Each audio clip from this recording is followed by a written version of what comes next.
Round two. All right, so this is going to be another movie review. Take two. Can you hear me now, Corey Man?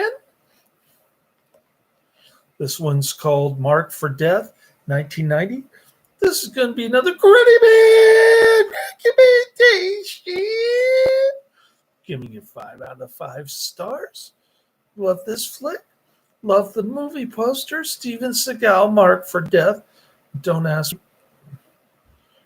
what the rest of the white letters say on this movie poster.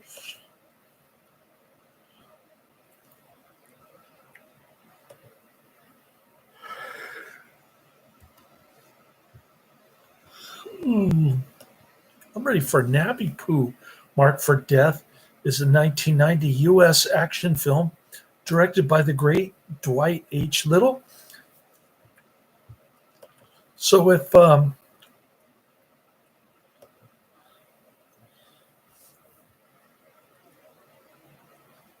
this is the golden era of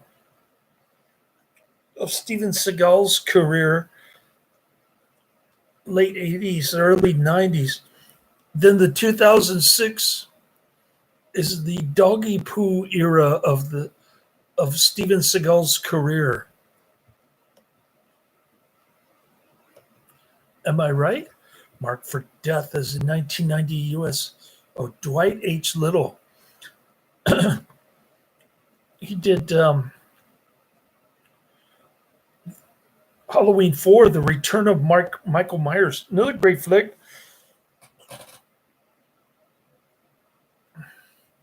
So this film has tons of nudity, explosions, cool Steven Seagal fight scenes, some Haitian voodoo and Santeria, which we like. There's absolutely nothing wrong with this movie. It's all good.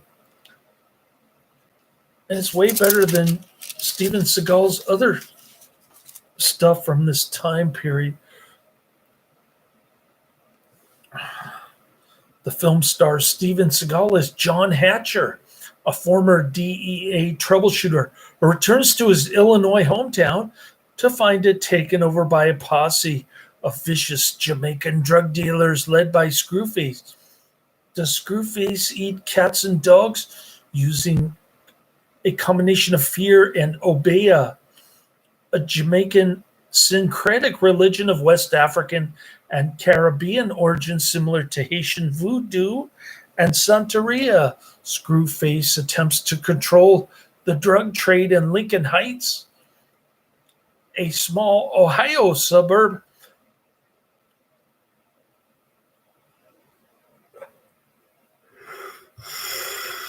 Where did Karate Man go?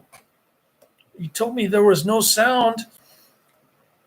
And then I went back and fixed the sound and he disappeared. DEA agents John Hatcher and his partner Chico pursued drug dealer Hector on foot. Later at a drug deal, Hector is revealed to have blown John's cover.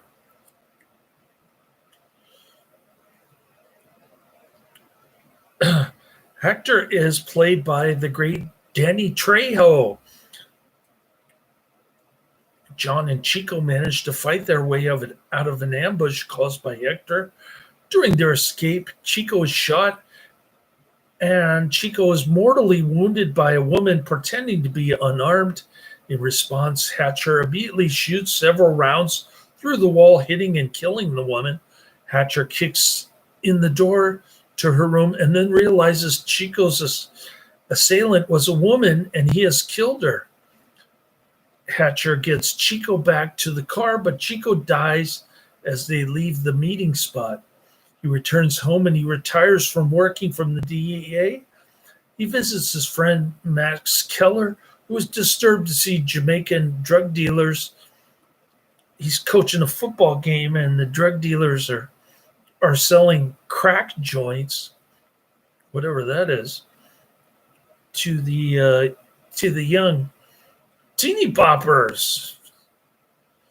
Chico back to the car, but Chico dies. Oh, here we go.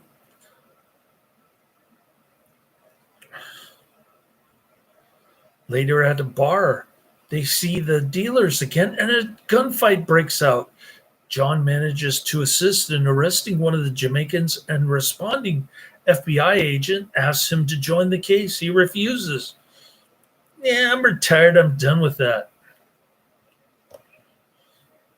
Still no Karate Man. At the scene, oh,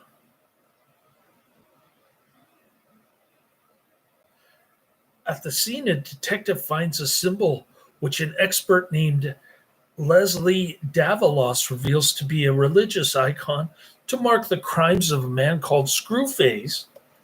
Screwface sends more men to a drive-by at John's sister's house where he is staying. They wound his niece Tracy.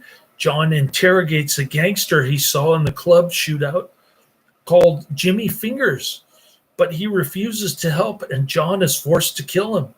One of Screwface's men, who is Jimmy's accomplice, arrives and only gives a small clue on Screwface before defenestrating.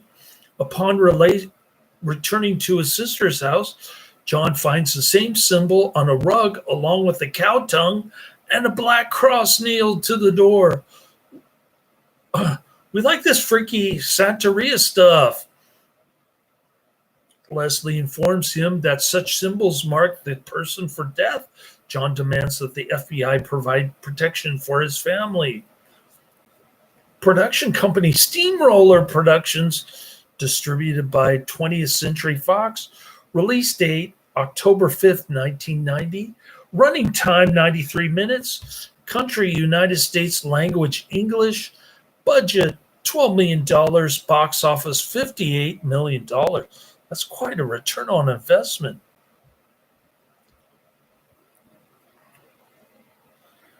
During a call with the sister, she is attacked again by Screwface's men in an attempt to ritually sacrifice her. John arrives in time as Screwface flees. Too bad we don't get to see Steven Seagal's naked sister. We only get to see her chest and not her breasts, because her shirt is open, but it only goes this far. That was a real bummer. But still a 5 out of 5 for this movie for other reasons. John enlists Max's help to go after the gang and try to find Screwface, trailing some of his gang in a park, and they engage in a chase ending in a high-end store.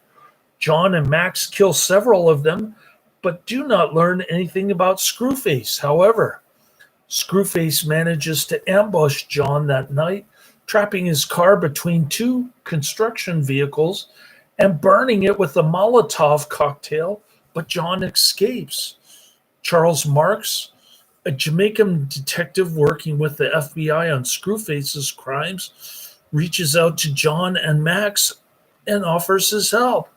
Together they acquire new weapons and they go to Jamaica, where Screwface is thought to have fled. With the help of a former girlfriend of his, they presumably get an address and a clue. She says that Screwface has 2 heads and 4 eyes. The 3 descend on Screwface's complex during a party one evening. John uses an explosive device to distract the guards and cut the power. Max and Charles open fire on the ambushing posse gang while John infiltrates the house. He is captured and prepared for a ritual sacrifice by Screwface, but he escapes his bond and he manages to behead Screwface in a sword fight. Another cool scene. They return to Chicago and they prevent Screwface's head and sword. They present Screwface's head and sword to the remaining loyal gang members in order to intimidate them into leaving. John tells them to get out of town within 24 hours or he will come for all of them. As they are leaving, Screwface surprisingly appears behind Charles, and Screwface stabs him with the sword, mortally wounding him. The posse, surprised by Screwface's appearance, starts shooting at the trio, with Max getting shot in the leg as they escape. Charles passes away during the escape as Max says he will cover John's pursuit of Screwface, who turns out to be a twin brother of the Screwface Charles said had fled to Jamaica and was responsible for all the posse crimes in the United States. After a lengthy fight, John manages to blind Screwface before breaking his back and throwing him down an elevator shaft. His gang sees the body impaled on the spike, and John remarks that he hoped that they weren't triplets. Steven Seagal had wanted to hire director Dwight Little for a second feature, Hard to Kill, but Studio Warner Brothers vetoed his choice. Boo. And went with Bruce Malmuth instead. Now we know why Hard to Kill is not a great movie. According to Little, Seagal had the option in his contract with Warner to do one film with another studio. Seagal chose to exercise that option and make his third film at 20th Century Fox, where he demanded that they hire Little for Marked for Death. I got the job only because Steven insisted, said Little. During production, the studio was pushing for more humor in the film, but Little and Seagal had made a pact to resist these attempts. Their template for the film was The French Connection. On the third day of shooting Marked for Death, Hard to Kill came out in the theaters.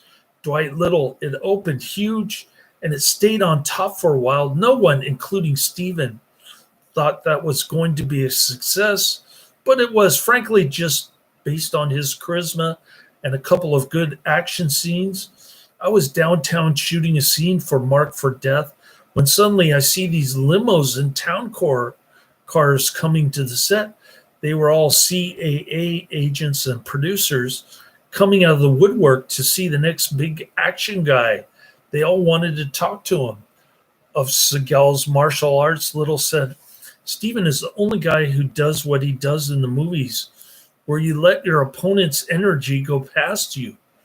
In that respect, he's totally unique, but it's not a forward, high-kicking, punching thing.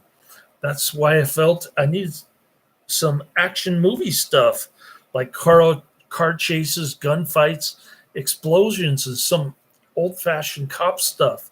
Because if we tried to string together a bunch of Stevens fights, they will quickly start to feel the same. The soundtrack containing hip-hop, reggae, and R&B music was released on September 27, 1990 by Delicious Vinyl. Marked for Death opened at number one at the U.S. box office with an opening weekend gross of $11,790,047, making it Seagal's second straight film to open number one. It remained at number one for 3 weekends. It earned a little more than $46 million domestically and $58 million worldwide. Congratulations, Steven Seagal. Now you're doing dog poop movies. Rotten Tomatoes, a review aggregator, reports that only 27% of 11 surveyed critics gave the film a positive review. The average rating is 4 out of 10. That's very low on Rotten Tomatoes. Audiences polled by CinemaScore gave the film an average grade of an A on an A+ to F scale. Now we're talking.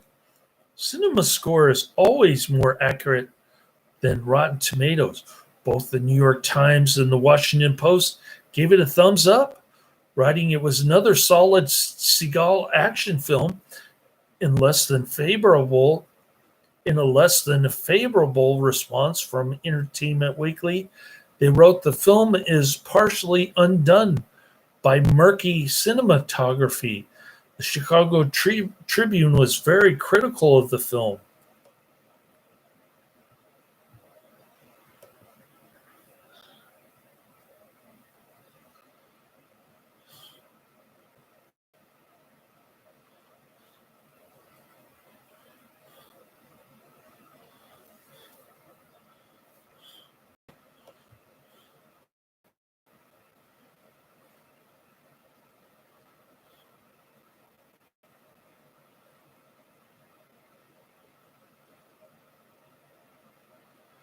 Marked for Death, 1990, rated R, 1 hour 33 minutes. It's a pretty high 5.9 out of 10 on IMDb. Not bad, but not great either. 25,000 ratings. This is a lamestream film. A retired DEA agent is out to hunt down and take out a Jamaican drug posse that has targeted he and his family for murder.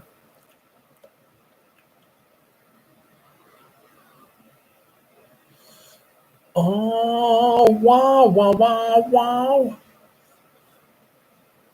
I still got that. I still got that Crank movie in my head.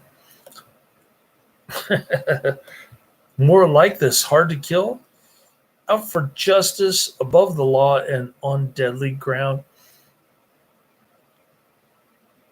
I either reviewed those or I have them on my movies list.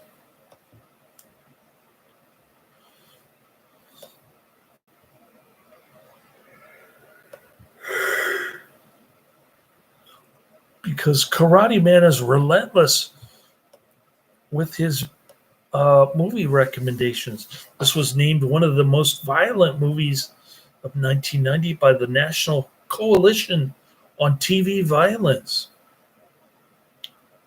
When Screwface learns that Nesta and Jimmy Fingers are dead, he tilts the table where he was playing dominoes, and one of the legs comes loose. He rips it out and uses it to hit one of his fellow Jamaicans.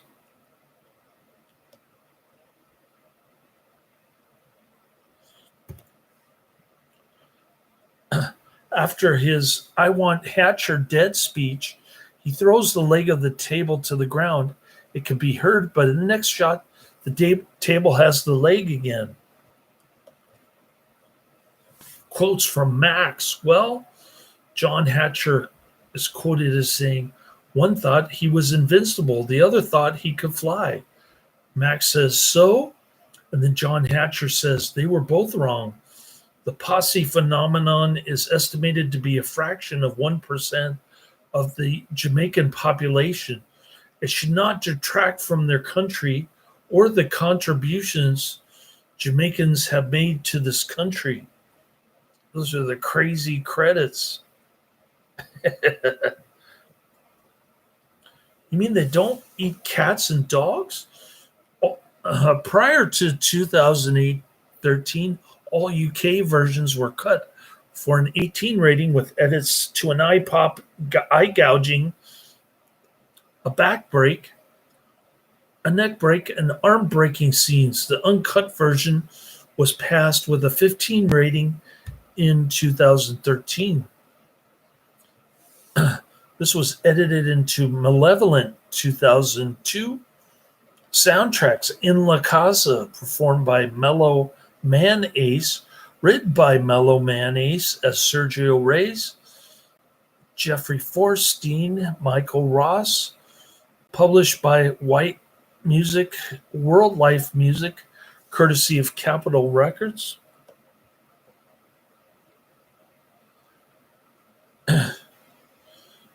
Here's a movie review, not as flattering, 8 out of 10, from somebody named Rune Baboon.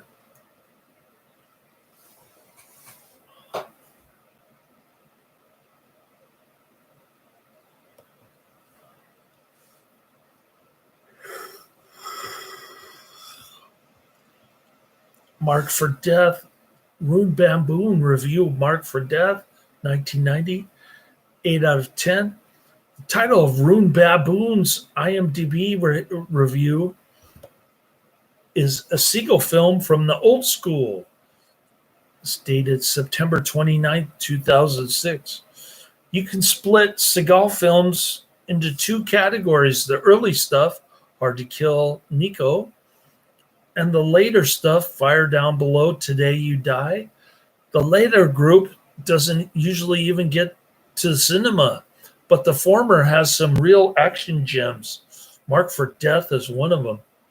The film has loads of martial arts, yardies, drugs, black magic, drive-by shootings, people dressed like Oswald, and the big black guy from Platoon who escapes from the shootout at the end by getting rotated back to USA.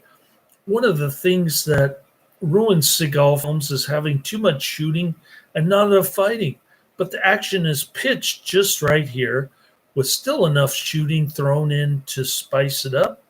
The guys playing the yardies are fantastic, and the dialogue is second to none.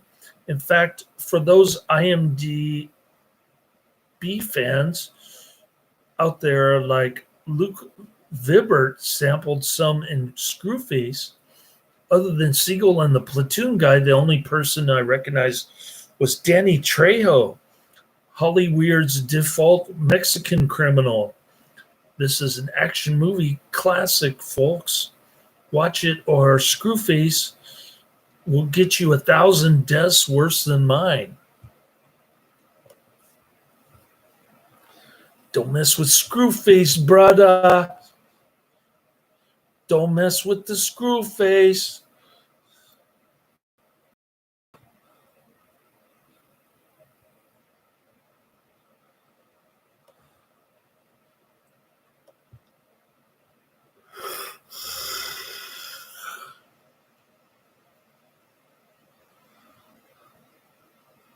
All right. Release date October 5th, 1990 in the United States. Country of origin, United States. Language English. Also known as Mercado para la Muerte. Filming locations Chicago, Illinois, USA. Production companies Victor and Grace, Steamroller Productions, and 20th Century Fox. Budget of $12 million estimated. Opening weekend US and Canada, $11,790,047. Gross US and Canada, $46,044,396, and gross worldwide, $57,968,936, $57,968,936, and the opening weekend US and Canada was from October 8th, 1990. Technical specs: run time 1 hour 33 minutes, perfect runtime. It's a color aspect ratio 2.35 to 1. So this is one of the highly recommended Steven Seagal movies from the golden era of his career. Highly recommended. Check it out. Next up on my list is Trejo, A Spiritual Pilgrimage, 2000. Number 2 is Murder, 1930. And number 3 is French Connection 2, 1975. So that's it. My next 3 coming down the pike. Laters.